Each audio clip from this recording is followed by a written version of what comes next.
Okay, so acquired hemolytic anemia is a common disorder. It is well recognized from more than 150 years, but it's still challenging for the diagnosis, the prognosis, and also the treatment, especially for patients who present with severe presentation or who has relapses after the first line of treatment. Under the autoimmune hemolytic anemia, we have not one entity, we have many entities, and we'll try today to understand the different entities, how we diagnose them, how we treat them, and we'll try to get some take-home messages. So the first entity, the most frequent one, is the warm antibody autoimmune hemolytic anemia. All the autoimmune hemolytic anemia, by definition, are about destruction of the red blood cells by an autoimmunity. So in the warm autoimmune, the autoantibodies will have a high affinity to the erythroblast with a temperature of 37. The warm autoimmune hemolytic anemia is the most frequent one. In 50% of the case, we don't have an etiology. We don't know why the patient will present an autoimmune hemolytic anemia.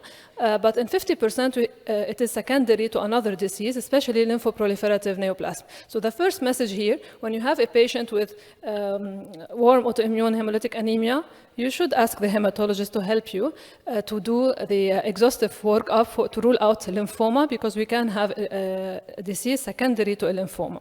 It's not rare. The second, you know more than me about the lupus and the association with autoimmune hemolytic anemia, the warm one, the ITP, and the lupus. So these are the main reason or the main cause of secondary warm autoimmune hemolytic anemia. The antibody responsible of the warm autoimmune hemolytic anemia is an IgG, and the DAT poly are usually positive, but we can have warm autoimmune hemolytic anemia with DAT poly negative. The complement is not activated usually, but it can be activated, so we can have a mix between warm and cold autoimmune hemolytic anemia, which make our diagnosis more difficult, and these are the cases that we see at SSMC as a tertiary center. The hemolysis is extravascular, mainly in the spleen.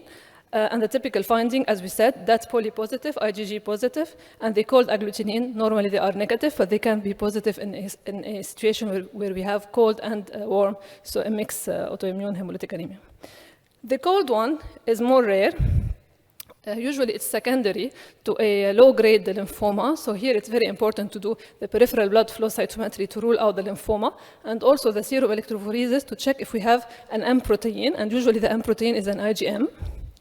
The DAT poly can be positive, but for the complement, not for the immunoglobulin.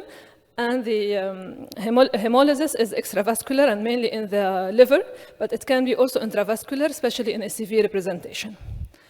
When the cold agglutinin syndrome is secondary to a disease, it is usually secondary to a cancer, solid cancer. So we name it, they separated in the New England Journal, New England Journal of Medicine article, into cold agglutinin disease without, not secondary to a cancer, and cold agglutinin disease or syndrome secondary mainly to cancers. More rare is the paroxysmal cold hemoglobinuria, and this entity, we see it more in the kids after viral infection. We don't see it in the adult population. So this is just to recapitulate what we said. In the red one, you have the warm autoimmune hemolytic anemia, so I don't know if you see. So here the warm autoimmune hemolytic anemia, IgG mediated. The destruction is mainly in the spleen, but it can be sometimes intravascular, but it's mainly in the spleen. And the cold one, where the IgM is activated and also the complement is activated, and the destruction is extravascular, also mainly in the liver. So splenomegaly, maybe we'll see it more in the warm autoimmune hemolytic anemia, especially in the chronic one. Now, how to diagnose it? Yes.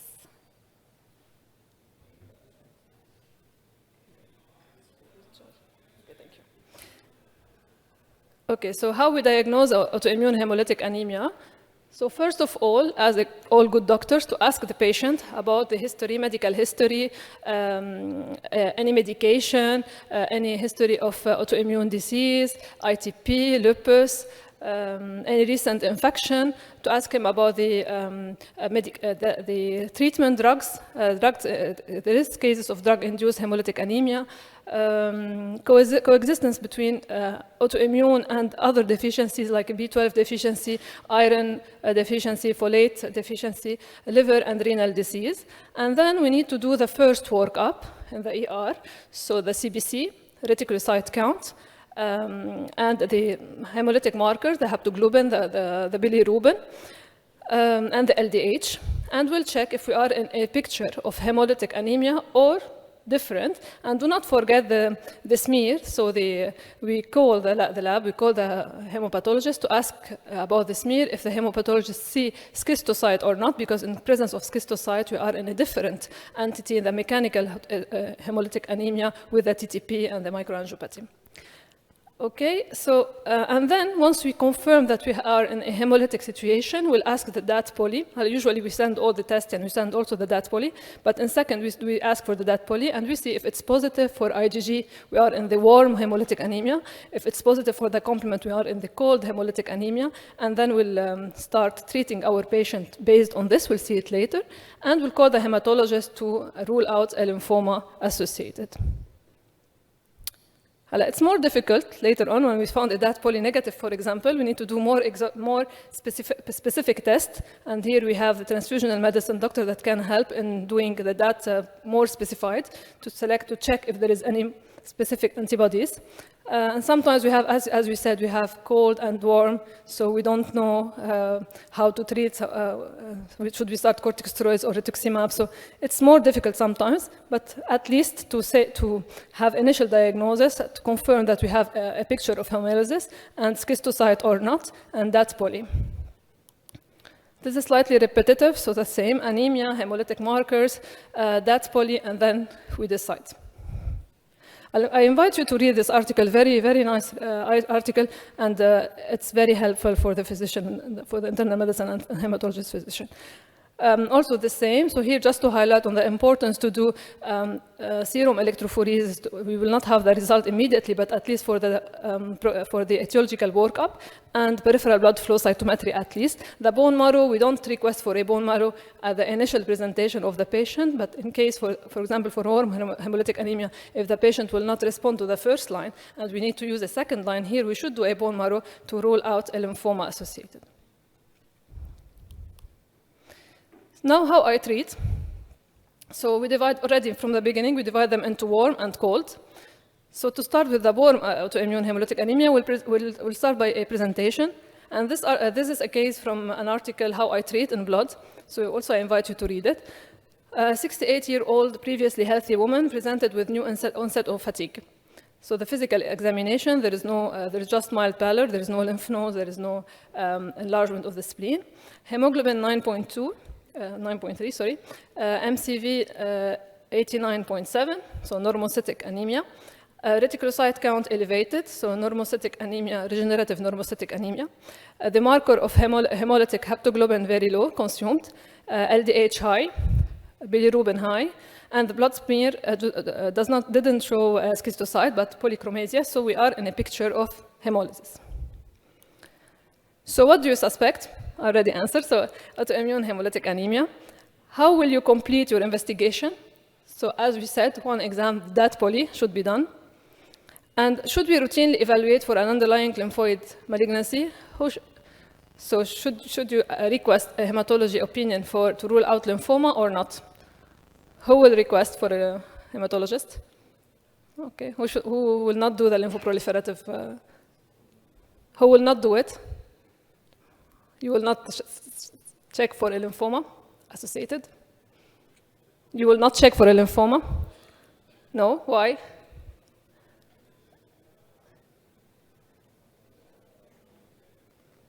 We'll see later in more studies.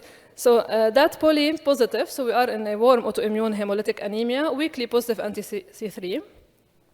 So to answer the question, if we review the literature, In a recent single institution study, 60 patients showed that an underlying condition could be found in 48% of patients at or preceding the diagnosis of warm autoimmune hemolytic anemia, and in another 8% subsequently. So if you have a patient with warm hemolytic anemia and you didn't check for a lymphoma, he might have a lymphoma 50-50. And if he does not have a lymphoma at the diagnosis, he might develop a lymphoma with a percentage of 8%. So I think this is important at least to do a peripheral blood flow cytometry and a clinical exam for the lymph node and the CT scan to check if there is any enlarged lymph node. It's not, I'm not asking to do a bone marrow directly, but at least non-invasive tests. The most common condition were lymphoma or undefined lymphoproliferative disorder, 54%, and autoimmune disease, 27%. So around half of the patient will present a lymphoproliferative disease with the autoimmune hemolytic anemia. Okay. So the first-line treatment for the warm autoimmune hemolytic anemia, as you know, is the corticosteroids. So we start by 1 milligram per kilo. The message here, it's important to maintain the corticosteroid therapy for 2 to 3 weeks and then to taper progressively. A very, very slow reduction of the dose of corticosteroids. If the dose can be reduced to 7.5 to 10 milligram per day after 3 to 6 months without relapse, so we can further taper the corticosteroids and try to stop it. Approximately 80% of your patients will respond to this first line, but unfortunately, about 40% will relapse, and here they need a second-line treatment, and here I think the bone marrow is indicated to rule out lymphoma before doing immunotherapy like rituximab. Okay, so when to consider a second line, when you consider that your patient is refractory or corticoresistant, it's not well defined, but in the article, there is a British guidelines for autoimmune hemolytic anemia, and they discuss it also in the New England Journal article. If the patient requires more than 20 milligram of prednisolone daily to maintain control of the hemolysis, you should consider him as corticodependent. So here we should think about another option, because corticosteroid is also associated with many side effects, notably secondary diabetes, Cushing. Clinically significant relapse, when you reduce your corticosteroid, the hemoglobin will decrease and the marker of hemolysis will increase. Intolerance to a currently effective treatment, so side effect from the first line.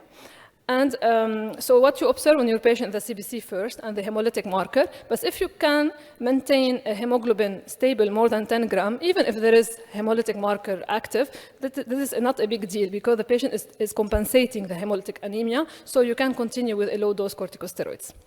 We don't observe the patient based on that poly because he might have positive that, and this will not affect our therapeutical decision. So the CBC first.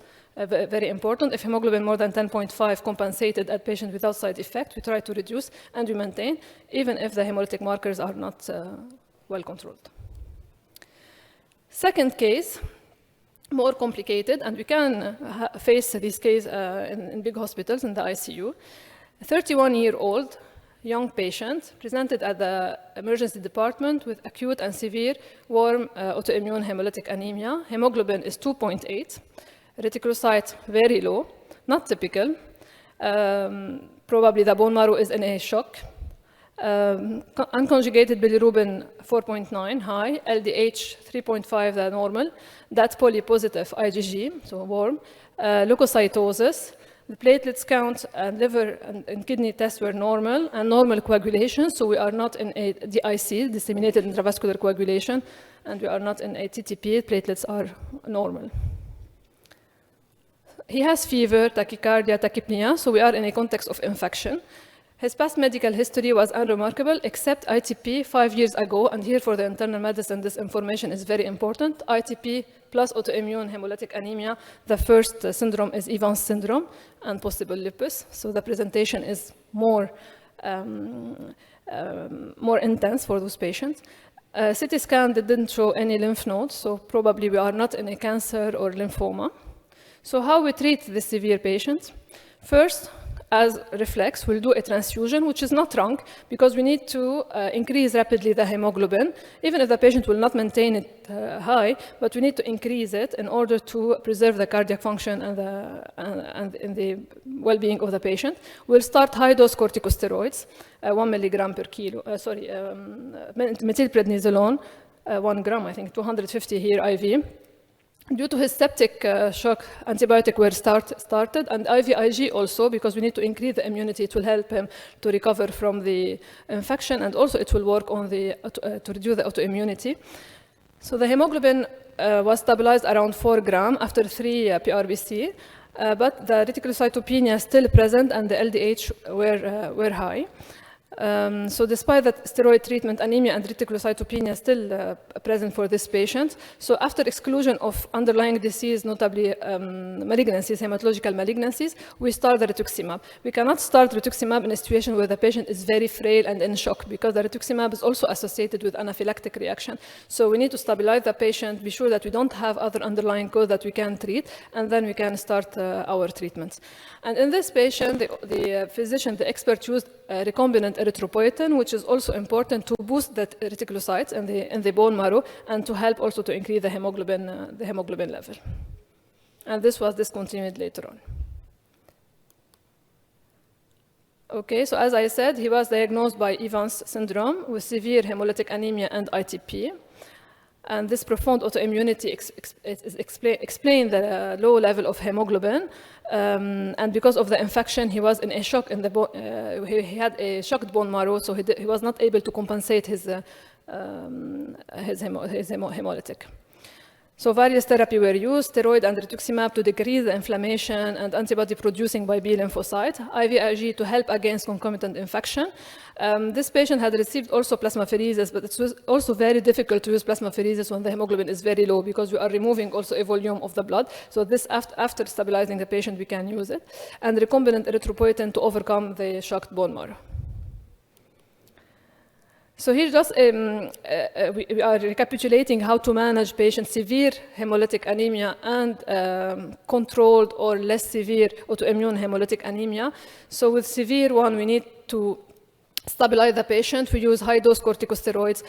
We transfuse the patient, IVIG, plasmapheresis, recombinant erythropoietin if the reticulocyte is low. And don't forget the anticoagulation also, because your patient with severe presentation has high inflammation and high risk of thrombosis. And there is cases of associated thrombosis with autoimmune hemolytic anemia. On the other side, non-acute or severe onset, we are more calm, so we can start our corticosteroids, reassess the patient. If he's give him some time to respond. If he's responding okay, we continue and we taper. If not, we need to select a second line, and here we need to do the bone marrow and then start the rituximab treatments. Other molecules are also available for the treatment of autoimmune hemolytic anemia. As we said, there is autoantibodies, recombinant erythropoietin, cyclosporin, azathioprine, and the internal medicine are more familiar with this medication because we use them also for other indications.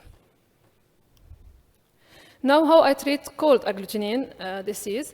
So in the cold agglutinin disease, prednisolone will not work. So the first choice will be rituximab, and that's why we do a more extensive workup to rule out hemopathy before starting the rituximab.